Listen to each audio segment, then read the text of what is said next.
ರಾಜ್ಯ ಕಾಂಗ್ರೆಸ್ನಲ್ಲಿ ಭುಗಿಲೆದ್ದ ಬಂಡಾಯದ ವಾರ್. ಸಚಿವ ಸ್ಥಾನ ಸಿಗದಿದ್ದಕ್ಕೆ ಪಕ್ಷದ ವಿರುದ್ಧ ಅಸಮಾಧಾನ. ಸಿಎಂ ಡಿಕೆ ತಲೆನೋವಾಗಿರುವಂತಹ ಬಂಡಾಯದ ಹೋರಾಟಗಾರ.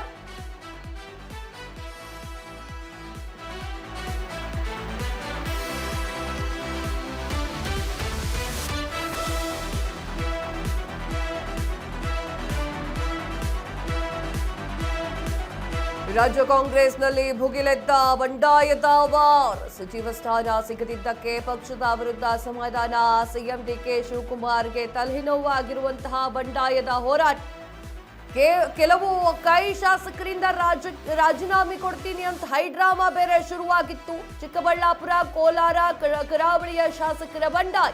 ರಾಜೀನಾಮೆ ಕೊಡೋರು ಕೊಡಿ ಅಂತ ಹೇಳಿ ಡಿಕೆ ಶಿವಕುಮಾರ್ ಅವರು ವಾರ್ನಿಂಗ್ ಮಾಡಿದ್ರು. ಡಿಕೆ ಶಿವಕುಮಾರ್ ವಾರ್ನಿಂಗ್ಗೂ ಕೂಡ ಬಗ್ಗದಂತಹ ಕೆಲ ಕಾಂಗ್ರೆಸ್ನ ಶಾಸಕರು ಇಂದು ರಾಜೀನಾಮೆ ನೀಡಲಿರುವಂತಹ ಕೆಲ ಕೈ ಶಾಸಕರು ಮೊನ್ನೆ ಆಗಿರುವಂತದ್ದು ಸಚಿವ ಸ್ಥಾನ ನಮಗೆ ಕೊಟ್ಟಿಲ್ಲ ಎನ್ನುವಂತಹ ಕಾರಣಕ್ಕಾಗಿ ಸಾಕಷ್ಟು ಶಾಸಕರು ಬಂಡಾಯ ಎದ್ದಿದ್ರು. ಅದರಲ್ಲಿ ಬೇಳೂರು ಬಾಲಕೃಷ್ಣ ಅವರು ಒಬ್ಬರಾಗಿತ್ತು. ಅದಾದ ನಂತರ ಕೂತ್ಕೊಂಡು ಮಾತಾಡಿ ಕತೆಗಳನ್ನೆಲ್ಲ ಹೇಳಿ ಡಿ ಕೆ ಶಿವಕುಮಾರ್ ಅವರು ಅದೇನು ಮಾತಾಡಿಕೊಂಡಿದ್ರೋ ಗೊತ್ತಿಲ್ಲ. ಅದಾದ ನಂತರ ಇಲ್ಲ ನಾನು ಪಕ್ಷದ ಜೊತೆಗೆ ನಿಲ್ತೀನಿ ಅಂತ ಹೇಳಿ ಅವರು ಡಿಸಿಷನ್ ಅನ್ನ ತೆಗೆದರು. ಅದು ಒಂದ್ ಕಡೆ. ಆದರೆ ಇನ್ನು ಕರಾವಳಿಯ ಒಂದಿಷ್ಟು ಜನ ಶಾಸಕರು, ಕೋಲಾರದ ಶಾಸಕರು ಹಾಗೂ ಚಿಕ್ಕಬಳ್ಳಾಪುರ ಶಾಸಕರು ಕೂಡ ನಮಗೆ ಸರಿಯಾದ ರೀತಿಯಲ್ಲಿ ಪಕ್ಷದಲ್ಲಿ ಸ್ಥಾನಮಾನವನ್ನು ಕೊಡ್ತಾ ಇಲ್ಲ ಅಂತ ಹೇಳಿ ಅವರು ಆಕ್ರೋಶವನ್ನ ಹೊರಹಾಕ್ತಾ ಇದ್ರು. ಇನ್ನು ಅವರ ಬೆಂಬಲಿಗರಂತೂ ರಸ್ತೆ ಮಧ್ಯದಲ್ಲಿ ಕೂತ್ಕೊಳ್ಳೋದು, ಪ್ರತಿಭಟನೆ ಮಾಡೋದು, ಹೋಗೋ ಬರೋ ಗಾಡಿಗಳನ್ನೆಲ್ಲವನ್ನೂ ಕೂಡ ನಿಲ್ಲಿಸೋದು, ಧಿಕ್ಕಾರವನ್ನ ಕೂಗೋದು, ಇವೇ ಕೆಲಸಗಳಾಗ್ತಾ ಇತ್ತು. ಕೃಷ್ಣಪ್ಪ, ಪ್ರಿಯಾಕೃಷ್ಣ ಅವರ ಒಂದು ಇಬ್ಬರಿಗೂ ಕೂಡ ಅನ್ಯಾಯವಾಗಿದೆ ಅಂತ ಹೇಳಿ ಅವರ ಅಭಿಮಾನಿಗಳು ಕೂಡ ಜೋರಾಗಿ ಗಲಾಟೆ ಮಾಡ್ತಾ ಇದ್ರು. ಸಚಿವ ಸ್ಥಾನ ವಂಚಿತ ಶಾಸಕರ ಅಸಮಾಧಾನ. 20ಕ್ಕೂ ಹೆಚ್ಚು ಶಾಸಕರಿಂದ ಪ್ರತ್ಯೇಕ ಮೀಟಿಂಗ್.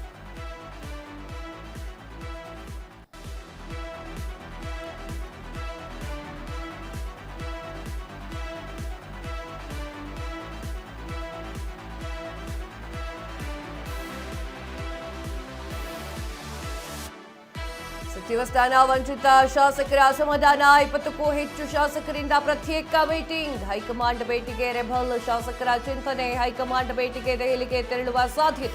ಹೈಕಮಾಂಡ್ ಮುಂದೆ ತಮ್ಮ ಬೇಡಿಕೆ ಮಂಡನೆ. ಸಚಿವ ಸ್ಥಾನ ಕೈ ತಪ್ಪಿದ ಬಗ್ಗೆ ವರಿಷ್ಠರ ಮುಂದೆ ಚರ್ಚೆ. ಹೈಕಮಾಂಡ್ ಮುಂದೆ ಕಾರ್ಯವೈಖರಿ ವರದಿಯನ್ನ ಸಲ್ಲಿಕೆ ಮಾಡಲಿದ್ದಾರೆ. ಪ್ರತ್ಯೇಕ ಸಭೆ ಬಳಿಕ ಅತೃಪ್ತ ಶಾಸಕರ ದೆಹಲಿಗೆ ತೆರಳುತ್ತಾ ಇರುವಂತದ್ದು. ಅತೃಪ್ತ ಶಾಸಕರು ದೆಹಲಿಗೆ ತೆರಳುತ್ತಾ ಇದ್ದಾರೆ. ರೆಬಲ್ ಶಾಸಕರು ಚಿಂತನೆಯನ್ನ ಮಾಡಿಕೊಂಡಿದ್ದಾರೆ. What ever it is.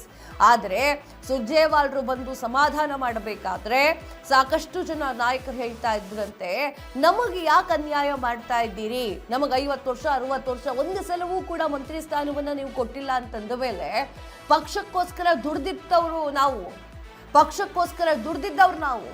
ನಾವೆಲ್ಲಿಗೆ ಹೋಗೋಣ, ನಾವ್ ಯಾರನ್ನ ನಂಬೋಣ? ಇನ್ನು ಬಿಜೆಪಿ ಅವರು ಸಾಕಷ್ಟು ಸಲ ನಾವು ಮಂತ್ರಿ ಸ್ಥಾನ ಕೊಡ್ತೀನಿ ಅಂತ ಆಫರ್ ಮಾಡಿದ್ರು, ಆದ್ರೂ ನಾವು ಹೋಗ್ಲಿಲ್ಲ.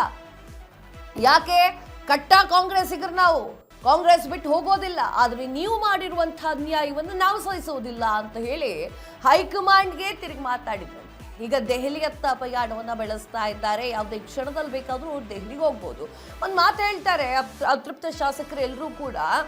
ಡಿ ಕೆ ಶಿವಕುಮಾರ್ ಅವರು ಸ್ವಲ್ಪ ಹೇಳ್ತಾ ಇದ್ರು ನಮಗೆ, ಆರಾಮಾಗಿರಿ, ಮುಂದೆ ಪಕ್ಷ ನಿಮ್ಮನ್ನ ಗುರುತಿಸುತ್ತೆ, ಸಮಾಧಾನವಾಗಿರಿ ಅಂತ ಹೇಳಿ.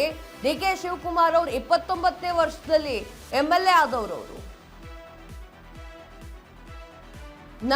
ಮಂತ್ರಿ ಆದವರು. ನಮಗೆ 50 ವರ್ಷ 60 ವರ್ಷ ಇನ್ನೂ ಕೂಡ ಒಂದ್ಸಲನೂ ಆಗಿಲ್ಲ ಅಂತ ಹೇಳಿ ಅಸಮಾಧಾನವನ್ನು ಅವರು ಆಗ್ತಾ ಇದ್ರು ಅತೃಪ್ತ ಶಾಸಕರು. ಬಂಡಾಯದ ಹೋರಾಟ ಯಾವ ಮಟ್ಟಿಗಿದೆ ಅಂತಂದ್ರೆ ಅದು ಕಾಂಗ್ರೆಸ್, ಕರ್ನಾಟಕದ ಕಾಂಗ್ರೆಸ್ ಅನ್ನೇ ಸುಡುವಂತಹ ತಾಕತ್ತಿದೆ. ಈಗ ಭಿನ್ನಮತ ಶಮನಕ್ಕೆ ರಾಜ್ಯ ನಾಯಕರ ಕಸರತ್ತು. ಸಚಿವ ಸ್ಥಾನ ಕೈ ತಪ್ಪಿದವರಿಗೆ ಉನ್ನತ ಹುದ್ದೆ ಭರವಸೆ.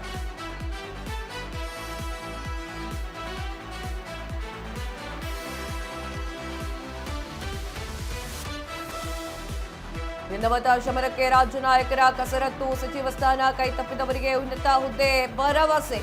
ಇಲಾಖೆಗಳ ನಿಗಮ ಮಂಡಳಿ ಅಧ್ಯಕ್ಷ ಸ್ಥಾನ ಆಫರ್. ಒಂದು ಕಡೆ ಬಂಡಾಯ, ಮತ್ತೊಂದು ಕಡೆ ಖಾತೆ ಹಂಚಿಕೆ. ಖಾತೆಗಳ ಬದಲಾವಣೆಗೆ ಕೆಲ ಹಳೆಯ ಸಚಿವರ ಪಟ್. ಸಿದ್ದು ಸಂಪುಟದಲ್ಲಿದ್ದವರಿಗೆ ಹಳೆ ಖಾತೆ ಕೊಡ್ಲಿಕ್ಕೆ ಪ್ಲಾನ್.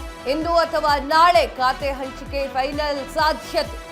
ಸಚಿವ ಸ್ಥಾನ ಸಿಗದವರಿಗೆ ನಿಗಮ ಮಂಡಳಿ ಖಾತೆ ಫಿಕ್ಸ್. ನಿಗಮ ಮಂಡಳಿಯ ಖಾತೆ ನಮ್ಗೆ ಬೇಡ ಅಂತ ಕೂತ್ಕೊಂಡಿದ್ದಾರೆ ಕೆಲವೊಂದಿಷ್ಟು ಜನ ಶಾಸಕರು. ನಮಗೆ ನಿಗಮ ಮಂಡಳಿಯ ಸ್ಥಾನ ಬೇಡ, ನಮಗೆ ಬೇಕಾಗಿದ್ದು ಮಂತ್ರಿಗಿರಿ ಆಗಿತ್ತು, ನೀವು ಮಂತ್ರಿಗಿರಿ ಕೊಡ್ಲಿಕ್ಕೆ ರೆಡಿ ಇಲ್ಲ ಅಂತ ಹೇಳಿ ಹೇಳಿಕೆಯನ್ನ ಕೊಡ್ತಾ ಇದ್ದಾರೆ.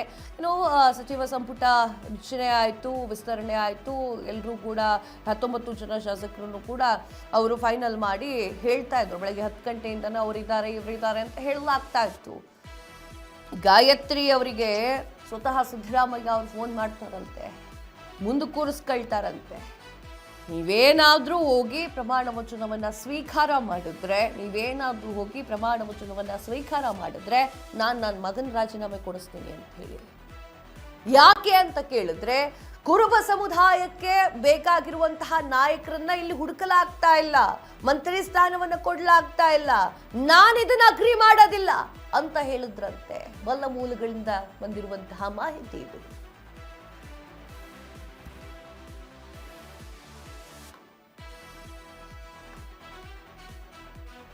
ಇದ್ರ ಬಗ್ಗೆ ಹೆಚ್ಚಿನ ಮಾಹಿತಿಯನ್ನ ಕೊಡ್ತಾರೆ ಪ್ರತಿನಿಧಿ ಜೋಯಲ್. ಲೈನ್ ಅಲ್ಲಿ ಜಾಯಿನ್ ಆಗ್ತಾ ಇದ್ದಾರೆ. ಜೋಯಲ್, ಈಗ ಯಾವ ರೀತಿ ಆಗಿದೆ ಅಂತಂದ್ರೆ ಕಾಂಗ್ರೆಸ್ನ ಪರಿಸ್ಥಿತಿ, ಡಿ ಕೆ ಶಿವಕುಮಾರ್ ಅವರು ಈಗ ಹೆಂಗ್ ನಿಭಾಯಿಸ್ತಾರೆ ಅನ್ನೋದೇ ಪ್ರಶ್ನೆಯಾಗಿದೆ. ಡಿ ಕೆ ಶಿವಕುಮಾರ್ ಅವರು ಯಾವ ಮೂವ್ ಮಾಡಬಹುದು? ಎಸ್ ಕಾವ್ಯ, ಸದ್ಯ ರಾಜ್ಯ ಸಂಪುಟ ವಿಸ್ತರಣೆಯ ವಿಚಾರ ಏನಿದೆ, ನಾ ಕೊಡೆ ನೀ ಬಿಡೆ ಅನ್ನುವಂಥ ರೀತಿಯಲ್ಲಾಗಿದೆ. ಸದ್ಯಕ್ಕೆ ಎಲ್ಲ ನಾಯಕರುಗಳು ಕೂಡ ಅಂದರೆ ಸಾಕಷ್ಟು ಜನರಿಗೆ ಇಲ್ಲಿ ನಿರೀಕ್ಷೆ ಇತ್ತು. ಒಂದಂತೂ ನಾವು ಗಮನಿಸಬೇಕು, ಈ ಒಂದು ಸಂಪುಟ ವಿಸ್ತರಣೆ ಯಾವಾಗ ಆಗುತ್ತೆ ಅಂತ ಏನೋ ಒಂದು ವಿಚಾರ ಹೊರಬತ್ತು. ಆಗಿಂದನೂ ಕೂಡ ಸಾಕಷ್ಟು ಆಕಾಂಕ್ಷಿಗಳು ನಿರೀಕ್ಷೆನ ಇಟ್ಕೊಂಡಿದ್ದಾರೆ. ಪ್ರಥಮ ಪಟ್ಟಿಯಲ್ಲಿ ಒಂದಷ್ಟು ದೊಡ್ಡ ಮಟ್ಟದ ಅಸಮಾಧಾನ ಇಲ್ಲ. ಯಾಕೆ ಅಂತಂದರೆ ಹಿರಿಯ ಯಾರೆಲ್ಲ ಹಿಂದಿನ ಬಾರಿ ಸಚಿವರುಗಳಿದ್ರು ಅವರಿಗೆಲ್ಲ ಸಾಮಾನ್ಯವಾಗಿ ಸಿಗುತ್ತೆ ಅನ್ನುವಂಥ ಏನು ನಂಬಿಕೆ ಇತ್ತು, ಆ ಎಲ್ಲ ನಾಯಕರುಗಳಿಗೆ ಸಿಕ್ಕಿರುವಂಥದ್ದು. ಆದರೆ ಇನ್ನು ಉಳಿದಂಥ ಹಿರಿಯ ಏನು ನಾಯಕರುಗಳೇನಿದ್ದಾರೆ, ಹಿಂದಿನ ಬಾರಿ ಸಿದ್ದರಾಮಯ್ಯನವರ ಕ್ಯಾಬಿನೆಟ್ನಲ್ಲಿ ಮಂತ್ರಿಗಳಾದವರು ಯಾರಿದ್ದಾರೆ ಅವರುಗಳಿಗೆ ಈ ಬಾರಿ ಸ್ಥಾನ ಸಿಗುತ್ತೆ ಅಂತೇಳಿ ನಂಬಲಾಗಿತ್ತು. ಅವರಲ್ಲೂ ಕೆಲವರಿಗೆ ಕೋಕ್ ನೀಡಲಾಗಿದೆ, ಕೆಲವರನ್ನ ಮಾತ್ರ ಮುಂದುವರಿಸಲಾಗಿದೆ. ಆದರೆ ಇನ್ನೊಂದು ವಿಚಾರ, ಹೈಕಮಾಂಡ್ ಅಳೆದು ತೂಗಿ ಇಷ್ಟು ದಿನಗಳ ಕಾಲ ಸಮಯವನ್ನು ತೆಗೆದುಕೊಂಡು ಯುವ ನಾಯಕರಿಗೆ ಅವಕಾಶವನ್ನು ಕೊಡ್ತೀವಿ, ಅದು ಬೇಕಾದ್ರೆ ಪ್ರಥಮ ಬಾರಿ ಗೆದ್ದಂಥವರಾಗಲಿ, 2-3 ಬಾರಿ ಗೆದ್ದಂಥವರಾದರೂ ಆಗಲಿ ಅಂತೇಳಿ ಸಾಕಷ್ಟು ಯೋಜನೆಯನ್ನು ಹಾಕ್ಕೊಳ್ತು. ಈ ನಿಟ್ಟಿನಲ್ಲಿ ಹಲವು ಬಾರಿ ನಮ್ಮ ರಾಜ್ಯ ನಾಯಕರುಗಳು ದೆಹಲಿ ಮೆಟ್ಟಿಲನ್ನು ಹತ್ತಿ ಬಂದ್ರೂ ಕೂಡ ಯಾವುದೇ ಪ್ರಯೋಜನ ಆಗಿಲ್ಲ. ಅಂತಿಮವಾಗಿ ಪಟ್ಟಿಯನ್ನು ಸಿದ್ಧಪಡಿಸಿದ್ದು ಕಾಂಗ್ರೆಸ್ ಹೈಕಮಾಂಡ್. ಈ ನಿಟ್ಟಿನಲ್ಲಿ ಏನೋ ಹೊಸ ತಂತ್ರಗಾರಿಕೆಯಿಂದ ಮುಂದಿನ ಬಾರಿ 2028ರ ಚುನಾವಣೆಗೆ ಏನೋ ಒಂದು ಮಾಡಿಬಿಡ್ತೀವಿ ಅನ್ನುವಂಥ ನಿಟ್ಟಿನಲ್ಲಿ ಹೊರಟರು. ಆದರೆ ಮತ್ತೆ ವೈಫಲ್ಯವನ್ನು ಕಂಡಿರುವಂಥದ್ದು ಇಲ್ಲಿ ನಮ್ಮ ಎದುರುಗಡೆ ಇರುವಂಥದ್ದು. ಹಾಗೆಯೇ ಇಲ್ಲಿ ಇನ್ನೊಂದು ಪ್ರಮುಖ ವಿಚಾರ, ಈಗಾಗಲೇ ಹಲವು ಶಾಸಕರುಗಳು ಹಾಗೆಯೇ ಹಿಂದೆ ಸಚಿವರುಗಳು ಇದ್ದಂಥವರು, ಮಾಜಿ ಸಚಿವರುಗಳೇನಿದ್ದಾರೆ ಎಲ್ಲ ಅಸಮಾಧಾನಕ್ಕೆ ಒಳಗಾಗಿದ್ದಾರೆ. ಹೀಗಾಗಿ ಅಲ್ಲಲ್ಲಿ ಸಭೆಗಳು ನಡೀತಾ ಇದೆ. ಹೀಗಾಗಿ ರೆಬೆಲ್ ಬಣಗಳು ಹುಟ್ಟುಕೊಳ್ತಾ ಇದೆ ಕಾಂಗ್ರೆಸ್ನಲ್ಲಿ. ಇದು ಬಹಳ ಪ್ರಮುಖ ಆಗುತ್ತೆ ಆಡಳಿತ ಪಕ್ಷವಾಗಿರುವಂತಹ ಕಾಂಗ್ರೆಸ್ಗೆ. ಮುಂದಿನ ಬಾರಿ ಚುನಾವಣೆಗೆ ಹೋಗಬೇಕು ಅಂತಂದ್ರೆ ಒಮ್ಮತದಲ್ಲಿ ಒಂದು ಒಗ್ಗಟ್ಟಲ್ಲಿ ಹೋಗಬೇಕಾಗುತ್ತೆ. ಆದರೆ ಪ್ರಸ್ತುತ ಪರಿಸ್ಥಿತಿ ಏನಿದೆ ಕಾಂಗ್ರೆಸ್ನದ್ದು ಅಂತಂದ್ರೆ, ಮನೆಯೊಂದು 3 ಅಲ್ಲ 10 ಬಾಗ್ಲಾಗ್ಬಿಟ್ಟಿದೆ, ಎಲ್ಲೆಲ್ಲಿ ಬೇಕಾದ್ರೂ ಬಾಗ್ಲು ಓಪನ್ ಆಗ್ತಾ ಇದೆ. ಹೀಗಾಗಿ ಯಾವ ರೀತಿ ಒಂದು ಪರಿಸ್ಥಿತಿಯನ್ನ ಕಾಂಗ್ರೆಸ್ ಹೈಕಮಾಂಡ್ ನಿಭಾಯಿಸುತ್ತೆ ಅನ್ನುವಂಥದ್ದು ಬಹುದೊಡ್ಡ ಪ್ರಶ್ನೆ ಆಗಿದೆ. ಹೀಗಾಗಿ ಈ ಒಂದು ಕೆಲಸಕ್ಕೆ ಕಾಂಗ್ರೆಸ್ ಹೈಕಮಾಂಡ್ ಹಾಗೇನೆ ರಾಜ್ಯ ನಾಯಕರುಗಳು ಕೂಡ ಮುಂದಾಗಬೇಕಾಗುತ್ತೆ. ಕಾವ್ಯ. ಎಸ್ ಜೋಯಲ್, ಬಂಡಾಯ ಶಮನ ಆಗುತ್ತೆ ಅಂತ ಅನಿಸ್ತಿದ್ಯಾ? ಎಸ್ ಕಾವ್ಯ, ಈಗ ಬಂಡಾಯ ಶಮನ ಅಂತಂದ್ರೆ ಈಗಾಗಲೇ ಹಲವು ನಾಯಕರುಗಳು ಅಲ್ಲಲ್ಲಿ ಸಭೆಯನ್ನ ನಡೆಸ್ತಾ ಇರುವಂಥದ್ದು. ನಿನ್ನೆ ಚಿಕ್ಕಬಳ್ಳಾಪುರ ಹಾಗೇನೆ ಕೋಲಾರ ಜಿಲ್ಲೆಯ ನಾಯಕರುಗಳು ತಮ್ಮ 2 ಜಿಲ್ಲೆಗೂ ಕೂಡ ಪ್ರಾತಿನಿಧ್ಯವನ್ನು ನೀಡಲಾಗ್ತಾ ಇಲ್ಲ. ಕಳೆದ ಬಾರಿ ಚಿಕ್ಕಬಳ್ಳಾಪುರದಲ್ಲಿ MC ಸುಧಾಕರ್ ಅವರಿಗೆ ಸಚಿವ ಸ್ಥಾನವನ್ನು ನೀಡಲಾಗಿತ್ತು. ಆದರೆ ಈ ಬಾರಿ ಕೋಲಾರ ಜಿಲ್ಲೆಗೆ ಪ್ರಾತಿನಿಧ್ಯವನ್ನು ನೀಡಲಾಗುತ್ತೆ ಅಂತ ಭಾವಿಸಿದ್ರು. ಅಲ್ಲಿ SN ನಾರಾಯಣ ಸ್ವಾಮಿ ಅವರು ಮುಂಚೂಣಿಯಲ್ಲಿದ್ದರು. ಸತತ 3 ಬಾರಿ ಗೆದ್ದಂಥ SN ನಾರಾಯಣ ಸ್ವಾಮಿ ಅವರನ್ನು ಕೂಡ ಕಡೆಗಣಿಸಲಾಗಿದೆ. ಹೀಗಾಗಿ ಕೋಲಾರ ಮತ್ತೆ ಚಿಕ್ಕಬಳ್ಳಾಪುರ ಜಿಲ್ಲೆಯ ಶಾಸಕರು ಅಸಮಾಧಾನಕ್ಕೊಳಗಾಗಿದ್ದಾರೆ. ನಾವು ಸತತವಾಗಿ ಕೋಲಾರ ಜಿಲ್ಲೆಯವರು ಸತತವಾಗಿ ಕಾಂಗ್ರೆಸ್ ಅನ್ನು ಗೆಲ್ಲಿಸ್ಕೊಂಡು ಬರ್ತಾ ಇದ್ದೇವೆ. ಕಳೆದ ಬಾರಿ 6 ಶಾಸಕರನ್ನ ಗೆಲ್ಲಿಸ್ಕೊಟ್ಟಿದ್ವಿ ಕಾಂಗ್ರೆಸ್ನಿಂದ, ಈ ಬಾರಿ 4 ಶಾಸಕರನ್ನ ಗೆಲ್ಲಿಸ್ಕೊಟ್ಟಿದ್ದೀವಿ. ಪ್ರಥಮವಾಗಿ ಈ ಒಂದು ಕರ್ನಾಟಕ ರಾಜ್ಯದ ಮುಖ್ಯಮಂತ್ರಿ ಆದಂಥವರು ಕೂಡ ಕೋಲಾರ ಜಿಲ್ಲೆಯಿಂದ ಇಂದಂತಾರೆ ಅನ್ನುವಂಥ ಮಾತನ್ನು ಕೂಡ ಅವ್ರು ಹೇಳ್ತಾ ಇದ್ರು. ಹಾಗೆಯೇ ಈ ಎಲ್ಲ ವಿಚಾರಗಳನ್ನು ತೆಗೆದುಕೊಂಡು ನೋಡಿದ್ರೆ ಇದೀಗ ನಿಗಮ ಮಂಡಳಿ ಸ್ಥಾನ ಏನಿದೆ ಈ ಒಂದು ಸ್ಥಾನಕ್ಕಾದ್ರೂ ಪರಿಗಣನೆ ಮಾಡ್ತಾರಾ ಅಂತ ಕಾದು ನೋಡಬೇಕಾಗುತ್ತೆ. ಹಾಗೆಯೇ ಕರಾವಳಿ ಭಾಗದಲ್ಲೂ ಕೂಡ ಅಸಮಾಧಾನ ಭುಗಿಲೆದ್ದಿರುವಂಥದ್ದು. ನಾವು ಪ್ರಮುಖವಾಗಿ ನೋಡೋದಾದ್ರೆ ಉತ್ತರ ಕನ್ನಡ ಜಿಲ್ಲೆಯಲ್ಲಿ ಮಂಕಾಳ್ ವೈದ್ಯ ಅವರ ಹೆಸರು ಪ್ರಥಮ ಎರಡನೇ ಒಂದು ಲಿಸ್ಟ್ನಲ್ಲಿ ಪ್ರಥಮ ಬಾರಿಗೆ ಬಂದಿತ್ತಾದ್ರೂ ಕೂಡ ಅಲ್ಲಿ ರೀಶಫಲ್ ಮಾಡಲಾಗುತ್ತೆ. ಮಂಕಾಳ್ ವೈದ್ಯ ಅವರ ಹೆಸರನ್ನ ಕೈಬಿಟ್ಟು ಅಲ್ಲಿ SS ಮಲ್ಲಿಕಾರ್ಜುನ್ ಅವರ ಹೆಸರನ್ನ ಸೇರಿಸಲಾಗುತ್ತೆ. ಇದು ಕೂಡ ಎಲ್ಲೋ ಅಸಮಾಧಾನಕ್ಕೆ ಕಾರಣವಾಗಿರುವಂಥದ್ದು.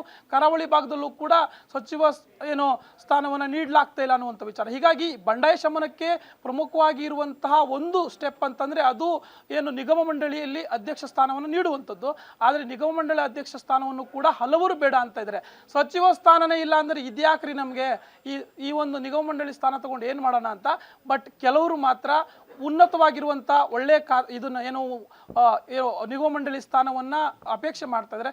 ಕಾದು ನೋಡಬೇಕಾಗುತ್ತೆ. ಅದೊಂದು ದಾರಿ ಈಗ ಸದ್ಯಕ್ಕೆ ಕಾಂಗ್ರೆಸ್ ಹೈಕಮಾಂಡ್ ಬಳಿ ಹಾಗೇನೆ ಕಾಂಗ್ರೆಸ್ನ ಸದ್ಯಕ್ಕೆ ಇರುವಂಥ ರಾಜ್ಯ ನಾಯಕರುಗಳು DK ಶಿವಕುಮಾರ್, ಸಿದ್ದರಾಮಯ್ಯನವರು ಹಾಗೇನೆ BK ಹರಿಪ್ರಸಾದ್ ಅವರ ನೇತೃತ್ವದಲ್ಲಿ ನಡಿಬೇಕಾಗಿದೆ. ಇನ್ನೊಂದು ಕೊನೆಯ ವಿಚಾರ ಅಂತಂದ್ರೆ ಸಿದ್ದರಾಮಯ್ಯನವರಿಗೂ ಕೂಡ ಈ ಒಂದು ಸಚಿವ ಸಂಪುಟ ವಿಸ್ತರಣೆಯಲ್ಲಿ ಪಟ್ಟಿ ರೆಡಿಯಾಗಿದೆ ಇದರ ವಿಚಾರಕ್ಕೂ ಕೂಡ ಅಸಮಾಧಾನ ಇರುವಂಥದ್ದು. ಕಾದು ನೋಡಬೇಕಾಗುತ್ತೆ ಹೇಗೆ ರಾಜ್ಯ ನಾಯಕರುಗಳು ಹಾಗೆಯೇ ಹೈಕಮಾಂಡ್ ನಾಯಕರುಗಳು ಒಟ್ಟಾಗಿ ಇದನ್ನ ತೆಗೆದುಕೊಂಡು ಹೋಗ್ತಾರೆ, ಯಾವ ರೀತಿ ಬಂಡಾಯ ಶಮನವನ್ನು ಮಾಡ್ತಾರೆ ಅನ್ನೋದು ಕಾದು ನೋಡಬೇಕಾಗುತ್ತೆ. ಕಾವ್ಯ. ತಮ್ಮೆಲ್ಲ ಮಾಹಿತಿಗಾಗಿ ಧನ್ಯವಾದಗಳು.